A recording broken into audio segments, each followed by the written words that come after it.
Guys मेरी बेटी का ना पैर में मोच आया, इसलिए ये पत्ता तोड़ के लेके जा रही हूँ। বেশি উঠাও না, কালকে আবার রাখে। রোজ দিন আসবো, নিয়ে দেখবেন ফ্রিজে রেখে দেবো প্লাস্টিকে। ওর কাজ হবে না ফ্রিজে রাখলে, এমনি ঘরের মধ্যে রাখলেও হবে। জলের মধ্যে ভিজায় রেখে দিব না। হ্যাঁ তাও জলটা 2-3 দিন লাগানো যায়, 2 দিন লাগানো যায়।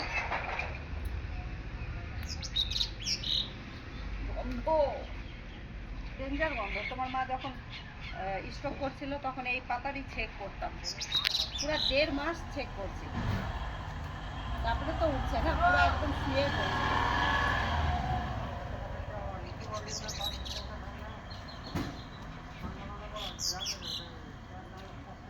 হয়েছে, বন্ধ করি।